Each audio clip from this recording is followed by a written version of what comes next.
Hello, everybody. Thank you for joining us today, and I welcome you to this webinar with Oded Lesham. My name is Michael Kurtz, and I am a member of AFHU's Board of Directors. And yes, I do thank you for joining us today. What is hope? What are its merits and dangers? How did hope affect human evolution? And what is its role in times of crisis and social unrest? Today, combining philosophical and psychological perspectives, we have the distinct honor to hear from an expert about the depths of hope and its role in addressing the significant socio-political challenges of our time. Following the events of October 7th, our communities have been faced with unprecedented hardship, seemingly never-ending challenges, and societal and communal trauma. However, through it all, we have held hope. Hope is for the safe return of the hostages still held in Gaza. Hope for the safety of Israel and her people. Hope for a better world. Before I introduce our speaker, I want to remind everybody that 2025, the year we're in, marks a momentous milestone as AFHU and HU commemorate 100 years of unwavering partnership. Since the founding of both institutions in 1925, this collaboration has been a beacon of perseverance, solidarity, I'm having trouble with my second language, and transformative support, driving groundbreaking research and enriching educational experiences for generations of students and scholars.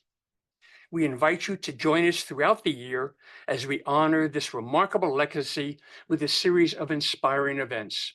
Your participation will help shape the future and ensure that the Hebrew University continues to thrive for the next 100 years and beyond. For those that don't know, you can please visit AFHU's website at afhu.org/centennial. Dr. Oded Lesham is a political psychologist who has been fascinated by the concept of hope for more than a decade. His interest in hope and its absence began in 2012 with his first experimental studies on hope inducement. Since then, he has published numerous articles and book chapters on hope and despair as political phenomena and lectured on hope to a wide range of academic and non-academic audiences. In 2023, he published the book Hope Amidst Conflict, I did read that, with Oxford University Press. A year later, in 2024, he founded the International Hub for Hope Research at the Hebrew University. This novel research hub is home to senior and junior scholars across disciplines interested in studying hope as a driver of social change. Oded directs the hub and leads its research projects. He was born and raised in Jerusalem and currently resides with his family in Tel Aviv. Oded, it's my pleasure. It's yours. Thanks so much, Michael, for this introduction, and thank you for inviting me to this talk. It's really an honor to be here and talk about hope in these very difficult times here in Israel, across the world as well. And I want to share my presentation. Hope everyone sees that. Okay. Can you see the presentation itself? Bring them home now. Yes. Bring them home now, exactly. So every talk that I have, every class that I give, every lecture that I give, I start with the hostages.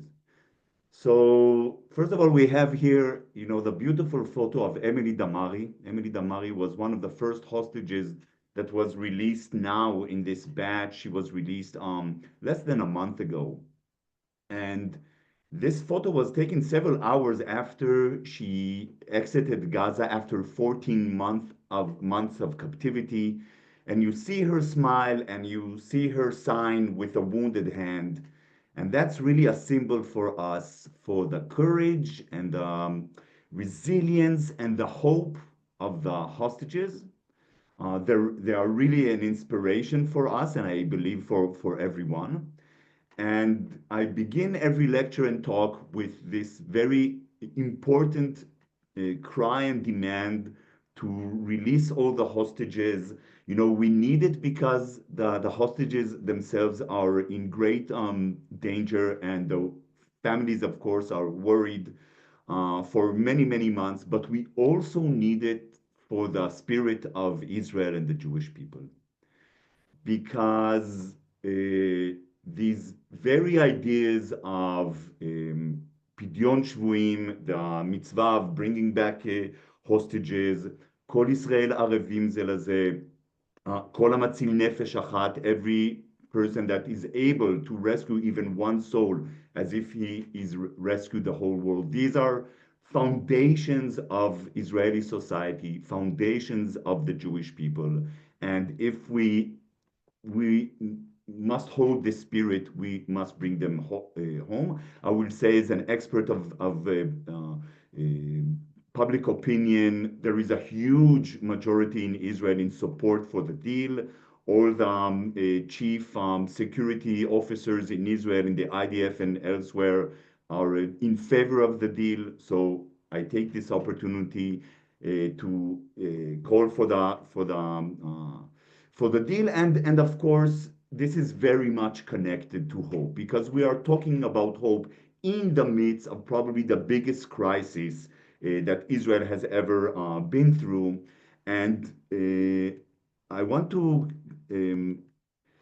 kind of start by saying that I've been exploring hope for many years, for more than a decade, and I've been investigating hope as a philosophical construct.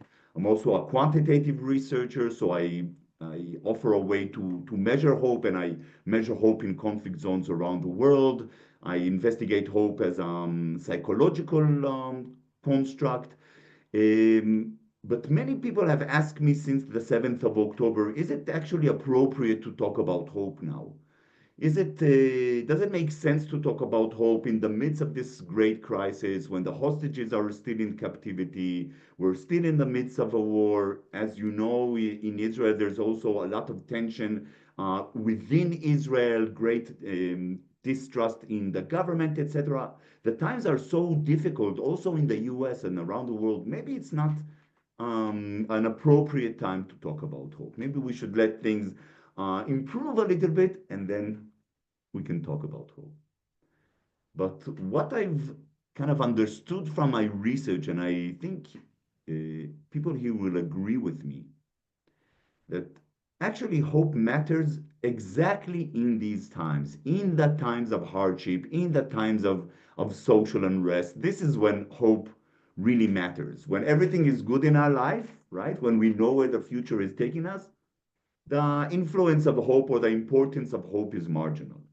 But in times of crisis, in times of hardship, this is when hope becomes really meaningful and sometimes even critical. And many times I give this example of a small light from a candle flame. If you take a small candle in a well-lit room, it doesn't really influence the light, right? Its contribution to the light is very, very marginal. But as the room becomes darker, suddenly this tiny light from this tiny candle flame becomes meaningful, becomes significant, becomes even critical. In fact, when the room is completely dark, this is when the small light from the candle flame becomes most significant and most important. And hope functions for people in a very, very similar way. So it's really appropriate to talk about hope and understand hope now, I think, in the midst of these challenging times. Now, one of the assignments I give to my students on the first class, I say to them, if you could visualize hope, what would it look like? So hope is an abstract concept, of course, but if we could give it some form or some image, what would this image be? And many students and other participants, they draw sunrises, they draw rainbows, really colorful pictures associated with happiness and with joy. And that really makes sense because intuitively we tie hope to positive things like happiness and joy, etc. But I want to show you a picture, a really beautiful and interesting picture painted by George Watts. George Watts was a British painter from the late 19th century. In June, I was in London. I went to the Tate Museum to see the original painting. It's very, very impressive. And this painting is called Hope. Now, it's not very joyous. It's quite melancholic, actually. And we see there is a female figure, and she is sitting on a globe, and the globe is almost drowning. So there is certainly a sense of hazard here, of danger here. And as you see, her eyes are covered. So she doesn't really know where the future is taking her. And indeed, the hope is always tied to uncertainty. When we know, we don't need hope. We need hope when we don't know. We need hope in times of uncertainty when the future is unpredictable. And she's playing on this very shabby looking broken harp that has only one string left, if you could notice. All the other strings are torn.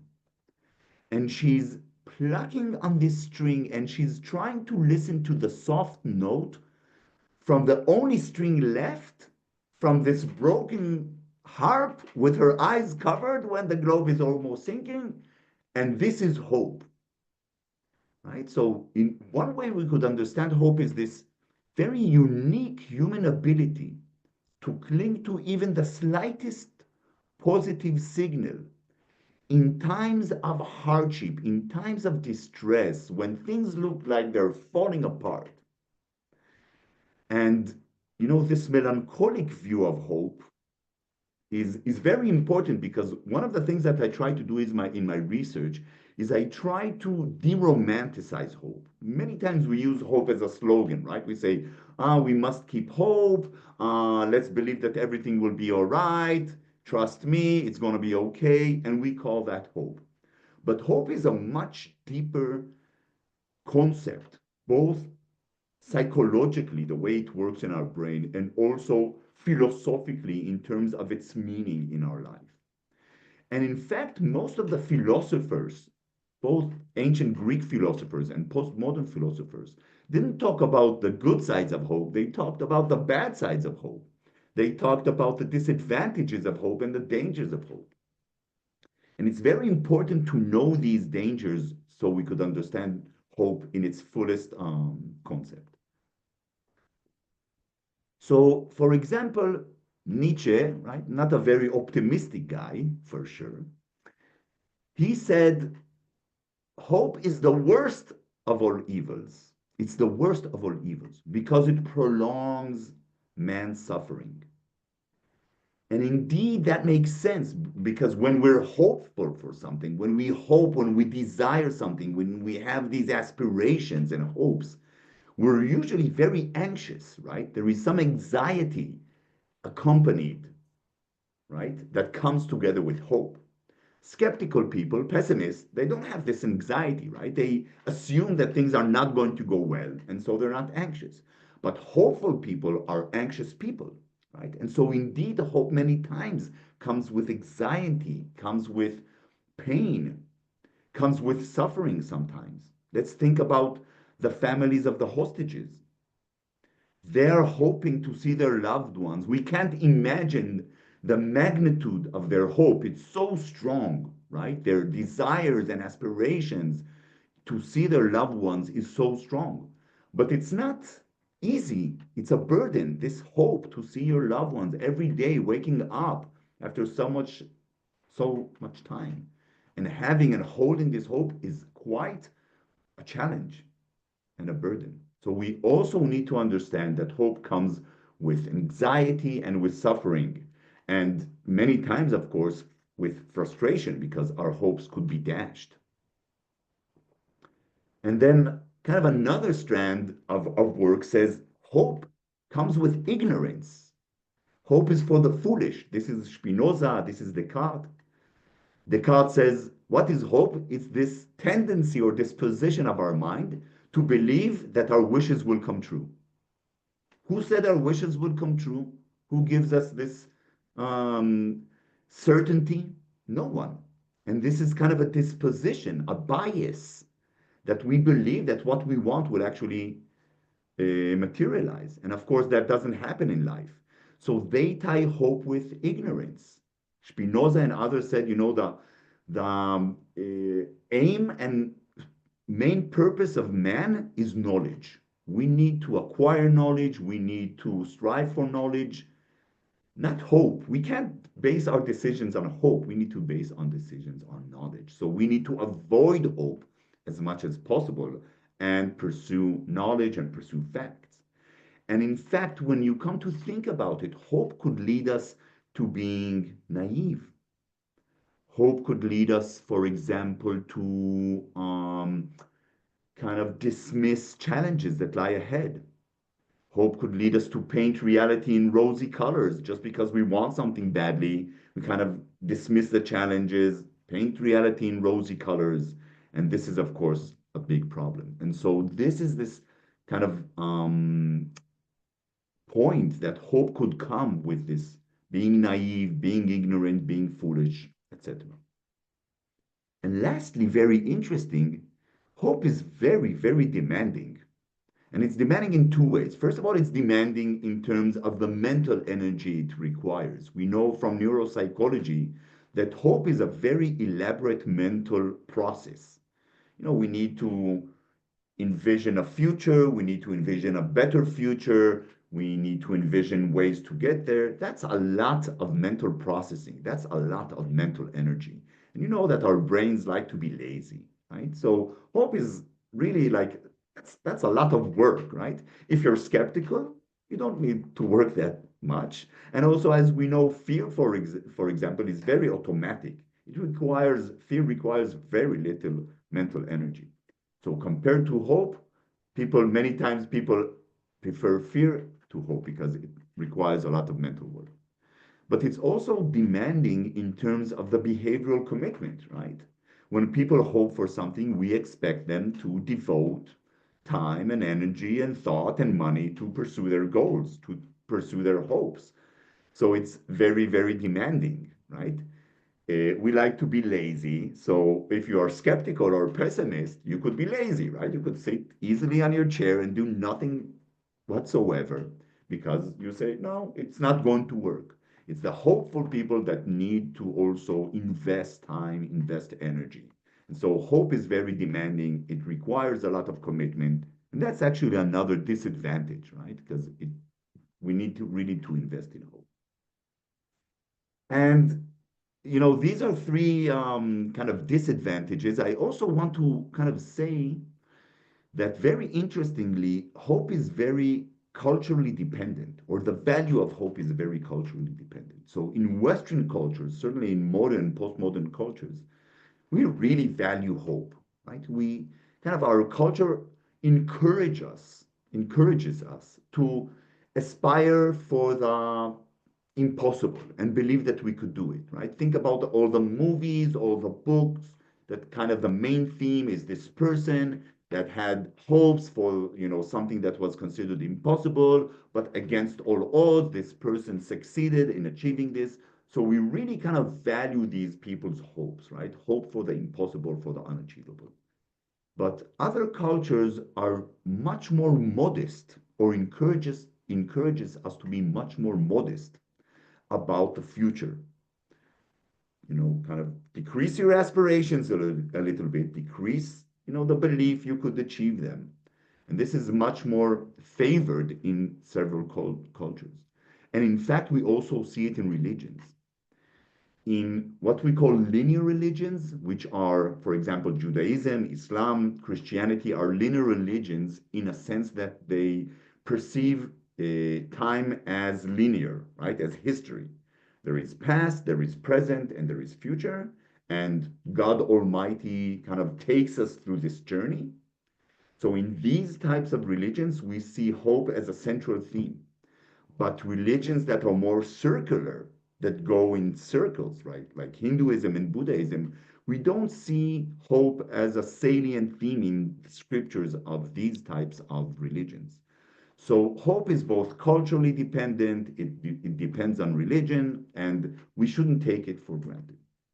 So now that I talked all about the dangers and the downsides of hope, I hope I convinced you that hope is an awful thing we should all avoid. Thanks a lot for joining the webinar and avoid hope as much as possible.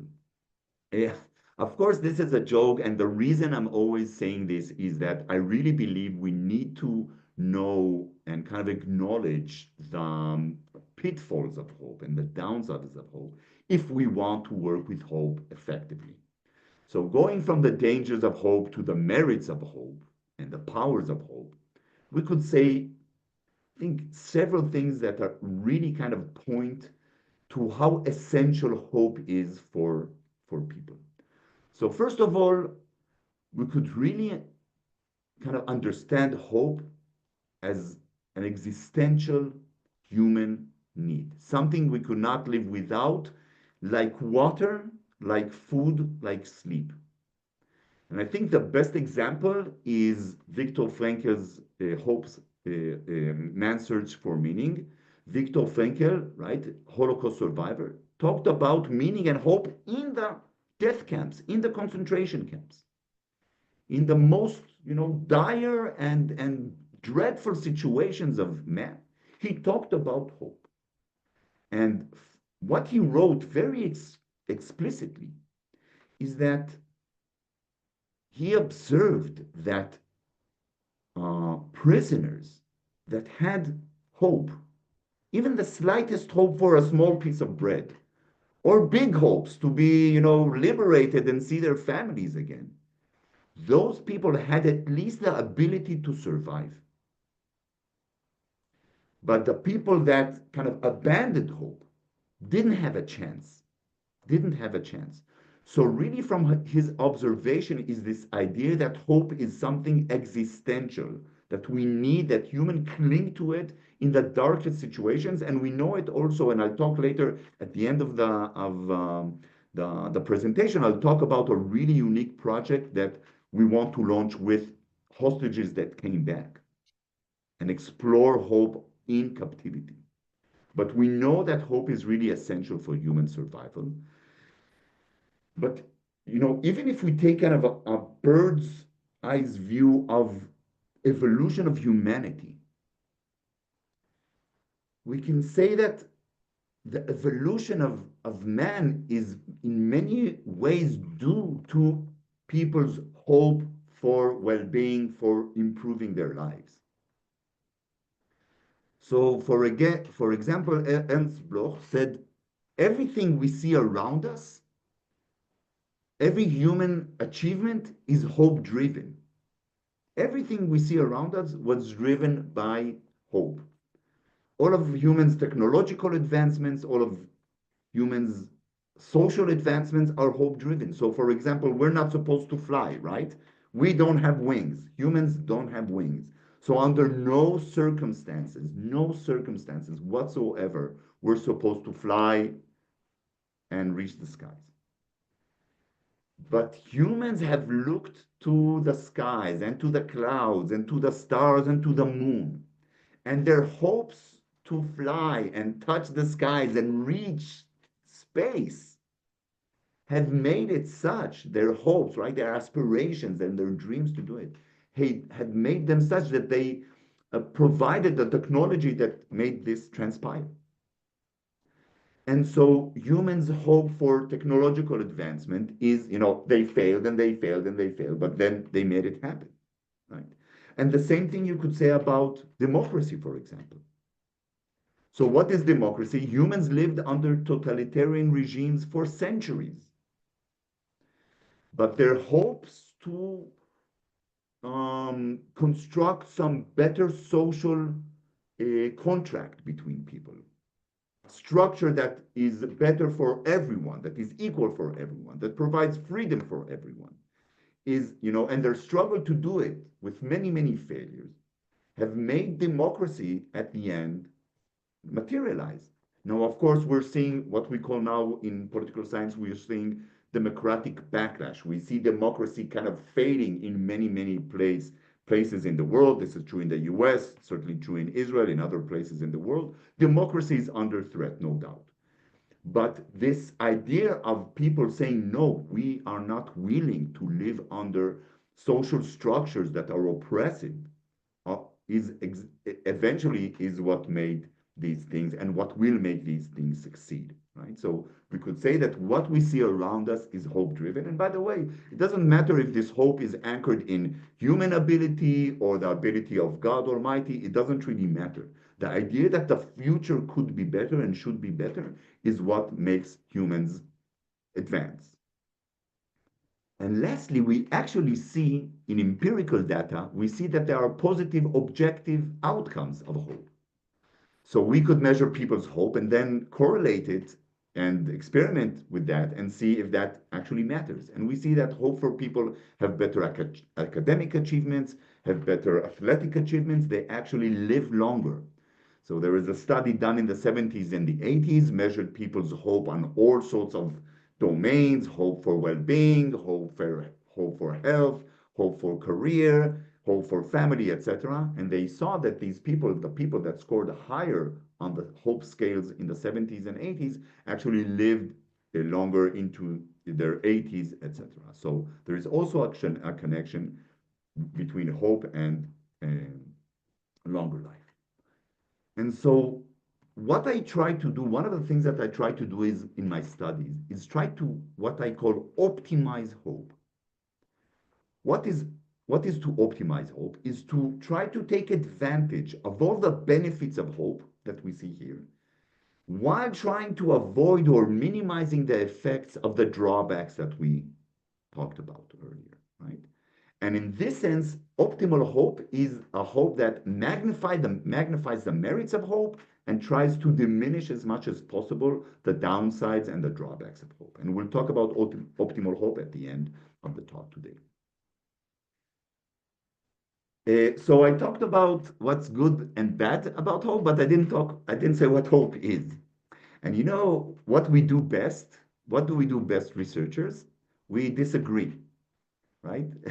So researchers, the best thing they know how to do is disagree. We never agree on anything. And so there are some hope scholars that conceptualize hope as an emotion. Others look at it as a cognitive construct. Others look at it as a behavioral component. We won't go into that. I will say that what I did in my studies is I went back to popular dictionaries, to general dictionaries in many languages. And what I found is a very straightforward and simple definition. What is hope? It's a desire accompanied by an expectation of fulfillment. So, you don't need a PhD to come up with this definition. It's quite simple. But if we go one step further and into this definition, we'll actually see that there are two components here, which are very, very different. The first is the desire, right?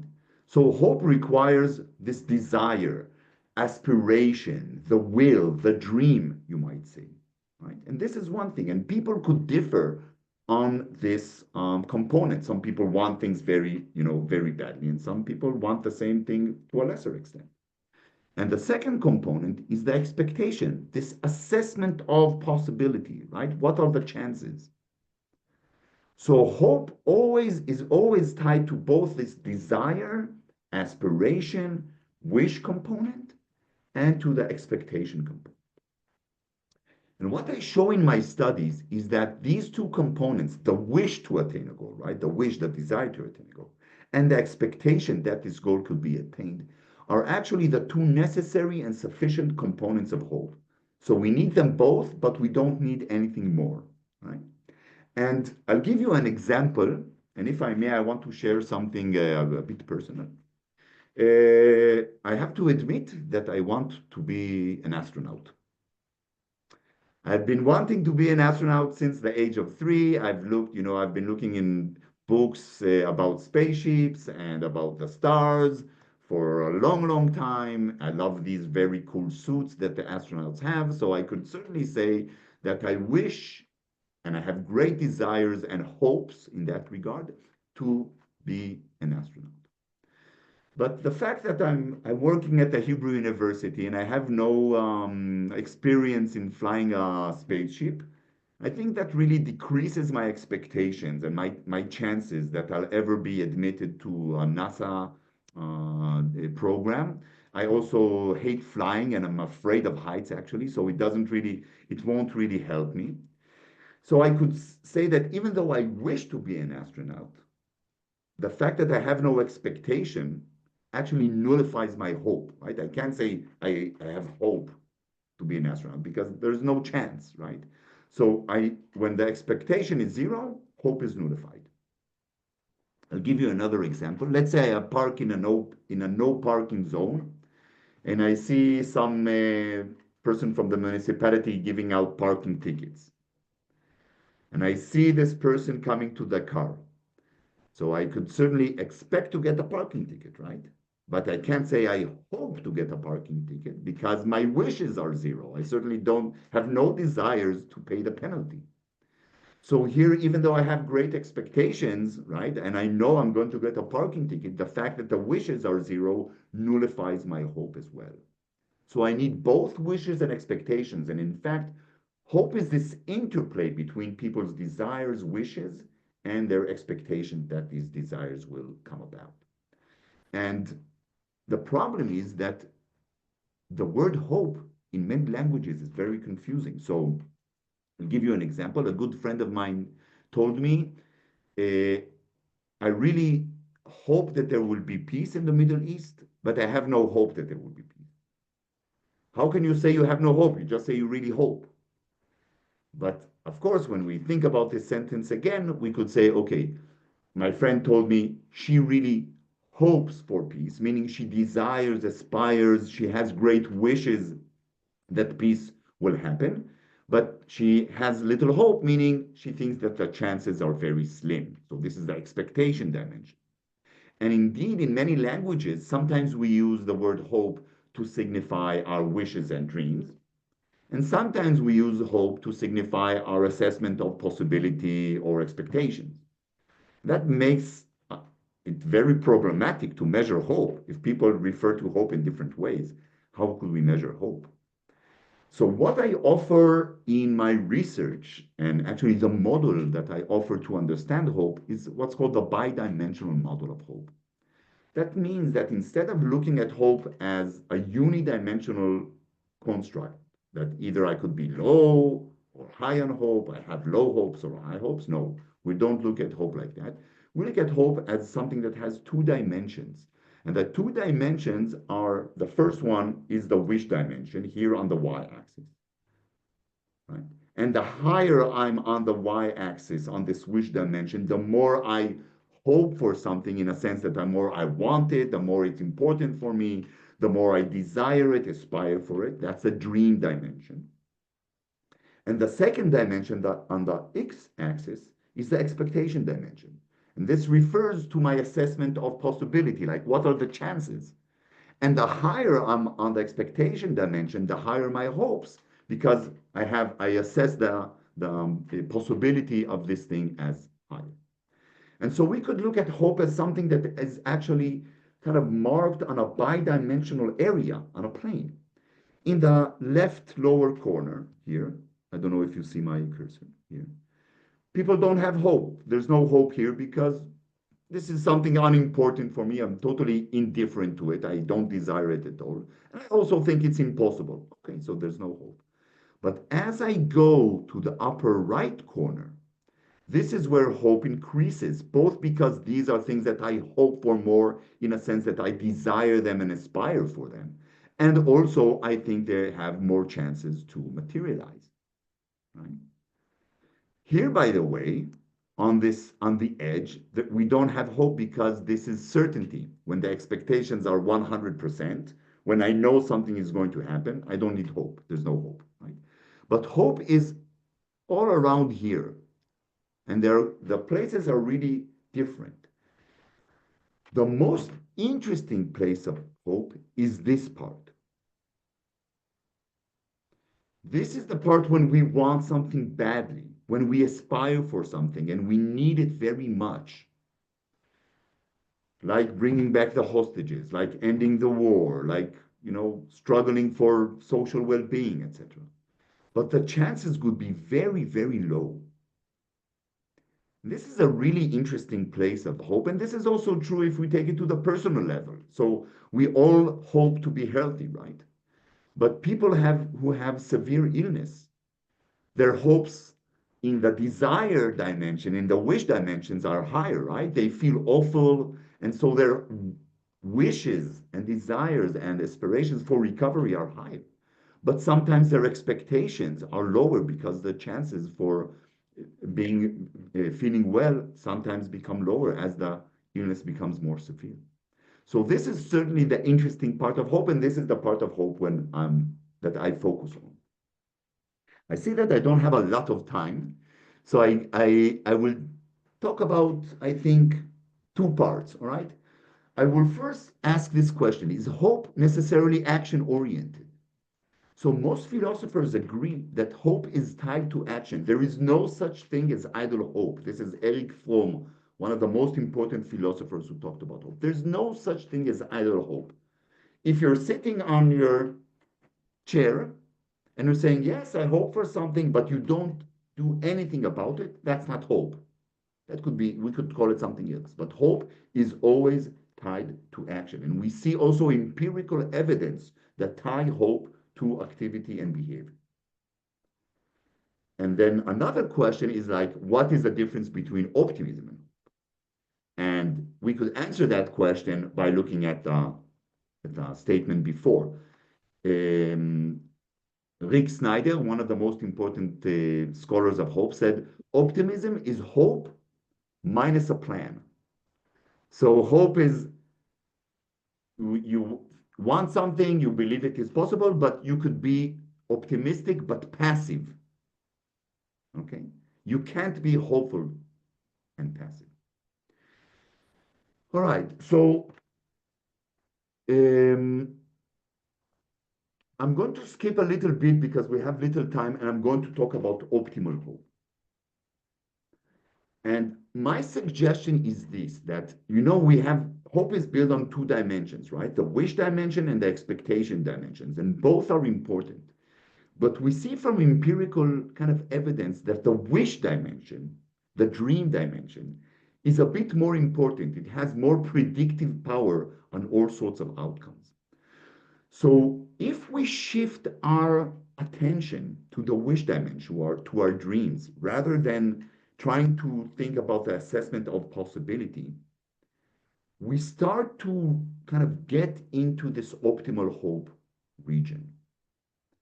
And what is optimal hope? So optimal hope is more sustainable because when we shift our emphasis to our dreams and desires and know how to articulate them clearly and know how to focus on them, and we kind of decrease the weight on the assessment of possibility, we get hope that is more durable in the face of obstacles, right? Because it's leaning more on the wish dimension.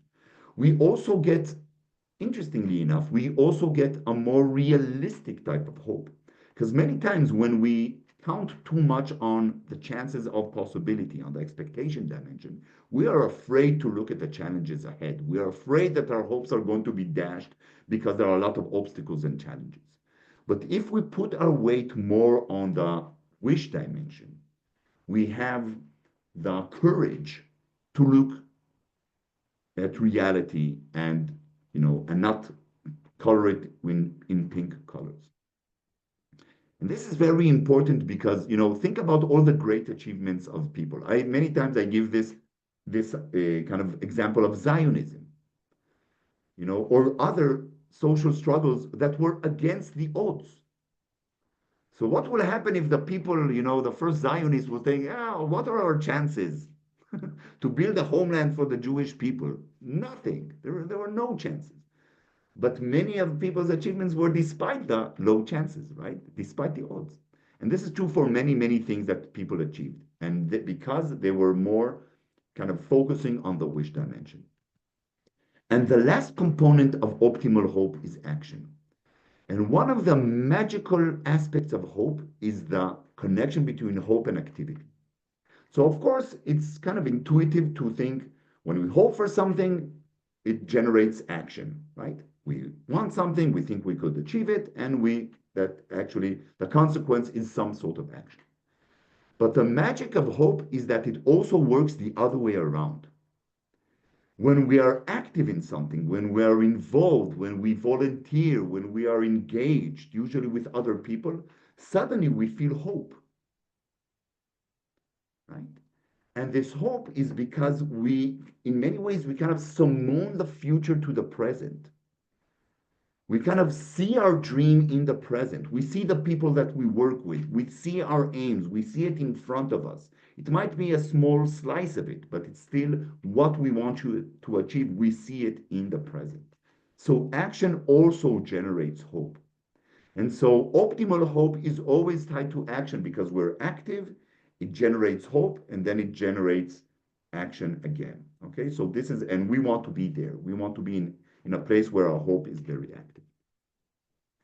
So a big question is, where could we see hope now?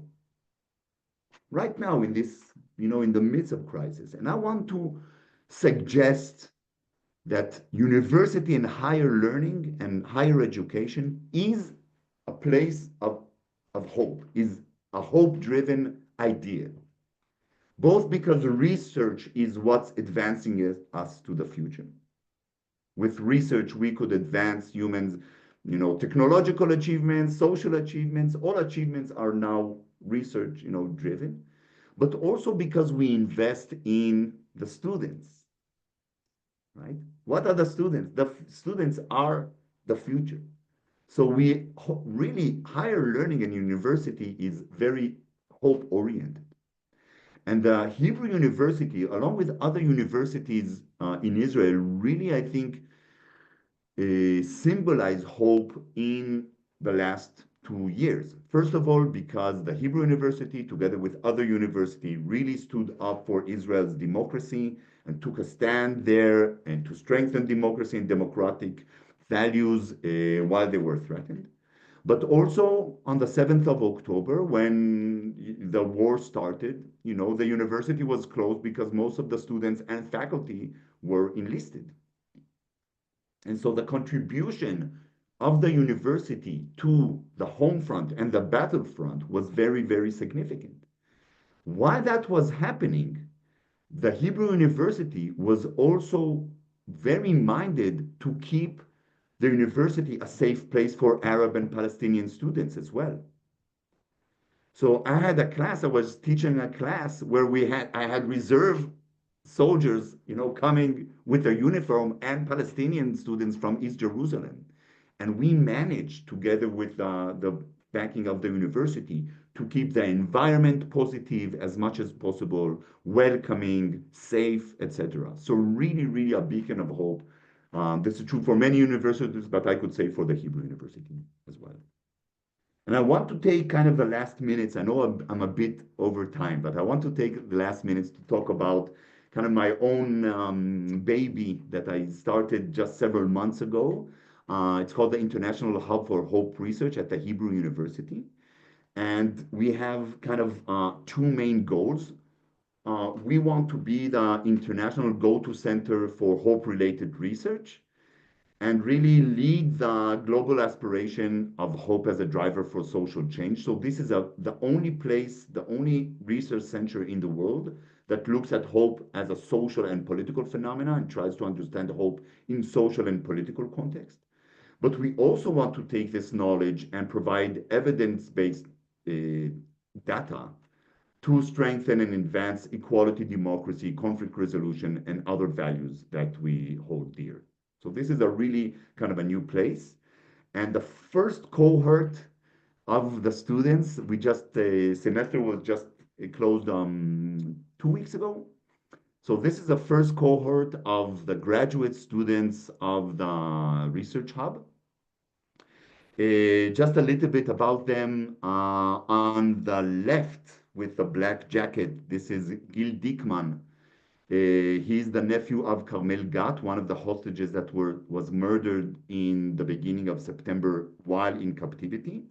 And he uses and tries to use hope research to advance campaigns that support the release of the hostages in Israel and abroad. So he's taking hope knowledge and turning it to campaigns that support the release of the hostages. Sitting and kneeling with a white sweater, this is Rawan Jaber, Arab student of mine, super talented. She runs the Hope Map Project, which is a global project that measures hope for peace in conflict zones around the world. So she takes hope knowledge and uses it to measure and understand hope in conflict. And then Shayuz, this is a redhead, three persons from the right. She is from Re'im kibbutz, the kibbutz Re'im, which was attacked on the 7th of October on the Gaza envelope. And she is doing her PhD project on hope and resilience among the people of the Otef, among the people who live in the envelope, in the Gaza envelope. And last but not least, Matt Shapiro on the right. He's an international student, an American student, did his bachelor's in Brandeis, if I'm not mistaken, and he's doing cultural aspects of hope. Really, really interesting group, super talented, and this is kind of the future of the hub. So I just wanted you to meet them because I put my hopes in them. And this international hub is for hope research is really kind of building its way right now. And we're looking for partners and supporters and sponsors and other collaborators on this project. So now is the time for answers and for questions. And I think I'm 3 minutes over time, so sorry. Thank you very much, Dr. Leshem. Hi, everyone. My name is Shai. I work for the Hebrew University's Division of Advancement and External Relations. I'm coming to you live from Israel, from Jerusalem, and I'll be moderating the Q&A part of this webinar. So, Dr. Leshem, thank you very much, first of all, for this riveting and very hopeful talk that you just gave. We have a number of questions that came up. Some of them range from political, some of them actually more religious, philosophical. So without further ado, I'd like to just dive in. So maybe we need 3-4 hours. Yeah, actually 4 or 5. But this is a very heavy, but this is Fun very to do a semester in Jerusalem and study hope. Sure. So let's see. So one of the first questions that I think popped up is relating to the families of the hostages. So how do you think receiving a sign of life from the hostages in Gaza, how does it affect the hope of their families? Is it supporting? Does it strengthen their hope? Does it provide renewed resilience, or does it complicate things for them? So that's a great question because we know that for the families back here, any sign either of life or something else, really, it's like a roller coaster of hope, right? You go from extreme hope to really deep despair. I think one of the things that really keeps hope very central to these families is the headquarters of a family. So this is the forum of where all the families really support each other, both the people who already returned and the people who are already there. There's huge support. And the second thing is the public support. When you go to the rallies that support the hostages, the members of the families come and say, you are the people who are bringing us hope. You are the ones that help us endure this pain day after day. So the public support is crucial. People are saying, we are with you. You are not alone. And this is tiny because, of course, they're thinking about their loved ones and the chances that they get back. But the little we can contribute by supporting them, I know from them that it is very, very meaningful. So I don't know, maybe it's just a partial answer, but this is perhaps something that we could do these times. So that actually brings me to another question that we've been asked here in the chat. So you mentioned that as an example that a Hebrew University is a place where we can find hope. So the question is, for people who don't go to the university, where else can we find hope? So, that's a great question. And university is just an example of community. We're social beings, and the most important thing for our survival is close social circles. It could be family, it could be community, congregation, it could be our religious community, or just the neighborhood. But certainly we see that in times of hardship and calamity, people cling together, right? So this is perhaps one thing that I could say. And another thing is that it really depends on something you're active in. So if you're engaged in something, if you volunteer in something, that's really crucial. What did I do in the first 3 weeks of October, throughout October? I volunteered. Now, I'm not the only one. Almost all the Israeli population engaged in hundreds of volunteering initiatives, hundreds. Driving soldiers to their bases, hosting evacuees, working in agriculture, packing food and everything. Okay. And you see what happens when you are engaged. You suddenly feel hope. Now, that doesn't make sense. The bombs are flying over our head, the missiles are flying, we're running to the shelter. We know how dreadful the situation is, and we feel hope. Why is that? We feel hope because suddenly we understand, this is what it's all about. The social solidarity and the social glue between people, that people are willing to put everything aside and volunteer and sometimes risk their lives for other people. This is really hope. It inspires hope. Okay, so any activity, any volunteering is really something that does this. And by the way, I'm comparing it to people. There were others who were so shocked. All they did was look at the news, and the social media and sat on their couches and say how horrific it is. They couldn't manage, right? And they felt lousy and they felt desperate. And the people who hoped did two things. First, they helped other people and they helped themselves also, Mhm. right? So this is really maybe a little advice that I could give. Okay, thank you. And another question, I think it kind of relates to what you were just talking about. Can you share your thoughts on the cultural aspects of hope? Meaning, are there cultures where hope is more encouraged story, or more discouraged, maybe? Yeah, so I started to talk about it, and I wouldn't say that hope is discouraged, but we live in an age where we value hope so much, right? We Oh, you're back. kind of um, admire people who hope for the impossible, right? We admire them. Hmm.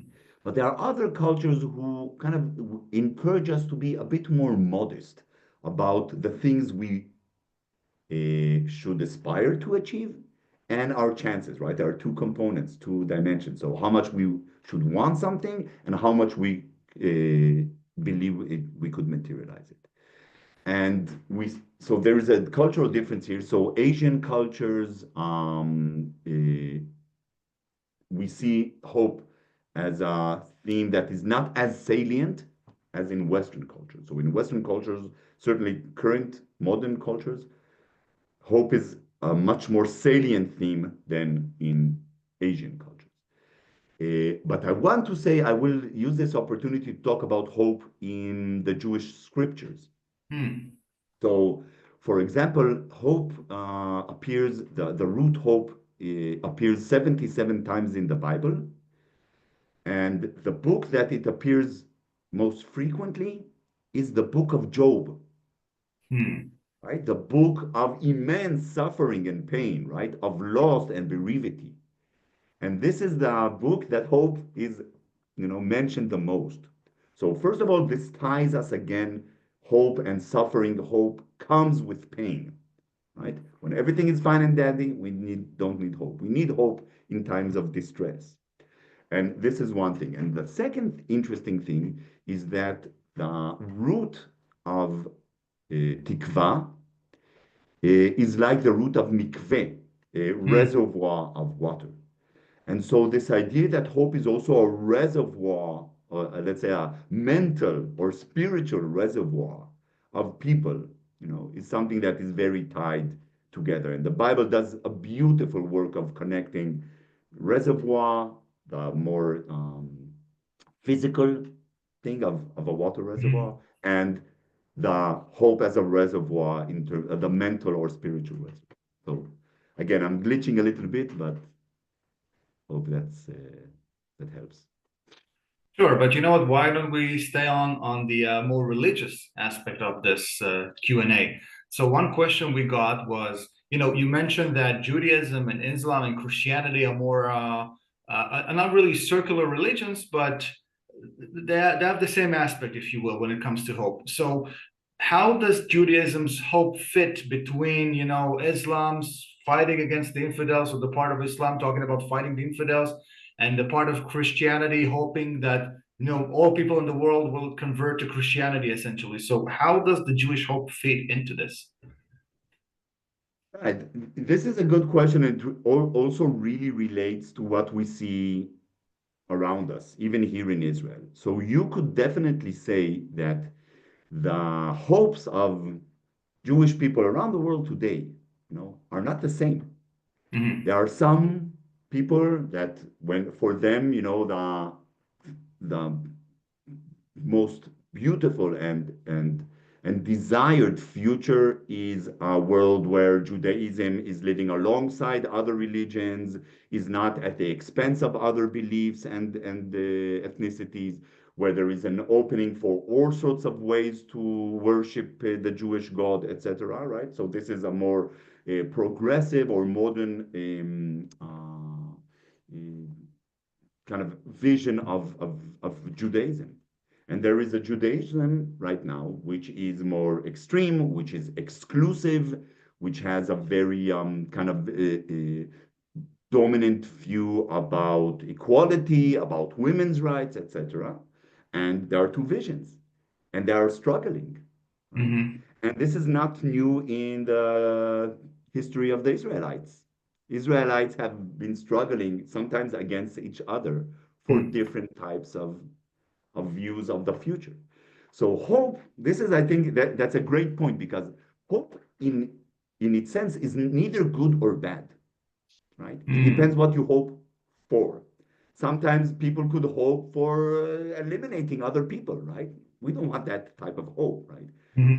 Uh, so you could hope for, bad things, you could hope for good things. And, if I want to kind of remain in a positive tone, I think that at the end, humanity is progressing in a certain way. There are kind of, we go backwards, etc. But it is progressing in a way that is more inclusive, that encourages partnership and collaborations across divides. And right now we don't see it. There's war around us, and there's tensions and there are collisions. But humans have, you know, kind of endured these very difficult times and made it such that a vision of larger human cooperation could actually transpire. So this is my personal hope, and I think Ah, many here share this as well. so I think we have time for one last question. Actually, it's a question that I was thinking about as you were giving the talk. Um, is it possible for hope to be hijacked by extremism? Meaning that when people are in times of despair and they're looking for a solution, I mean, they're hopeful for something, then comes along someone who's very extremist and they offer these solutions. Can it actually happen? First of all, of course, right? If there is a vacuum and someone provides some positive vision, it could really allure people. But I also want to talk about despair.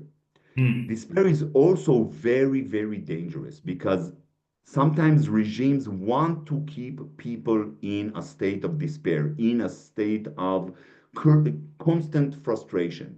And when people are desperate, they do violence. Many times the consequence is violence, and violence not in a sense to achieve something, violence for the sake of violence, violence for the sake of hurting another, a person revenge, for example, right? Was Revenge that the doesn't. case in the Warsaw Ghetto, for example, in Warsaw Ghetto uprising? Was that the case? I don't think so, by the way. So Hmm. sometimes people know how to fight against, and they know they don't have the chance, right? But they're struggling for some sort of values, right? Hmm. Or honor. But I'm talking about places, where the members of society are under such oppression by the regime or by other places that people are so desperate, they will Hmm. do, they will hurt and revenge, even though they know that nothing could come out of it. And so I would say that, so maybe two conclusions here. One, we need hope. We don't want to keep people desperate. And the second, we want this hope to have, you know, values of human dignity, human partnership and cooperation as much as possible. It's hard, of course, Hmm. right? But this is at least our hopes. With that hopeful tone, I think this is all the time we have for questions. So, Michael, I'll give the floor to you for closing remarks. Thank you very much, Dr. Leshem. Pleasure. Thank you, Shai. Thank you for joining us. I see we had quite a substantial group. This does conclude our presentation. Everything comes to an end, including good things. But this does conclude our presentation of hope and its role in times of crisis and social unrest with Dr. Oded Leshem. Feel free to contact him for more information on his work. Don't hesitate to do that or ask your questions. And to learn more about Israel's premier university, you get the gist of higher learning and innovation, and to find out how you can become part of AFHU and its mission to support HU, please visit the website afhu.org, which I do frequently. And we really, from our heart, we thank you all. Thank you, thank you, thank you. Thank you, Oded. And thank you, Shai. Thanks, Michael. Thanks so much for this. Thanks, everybody. Be well.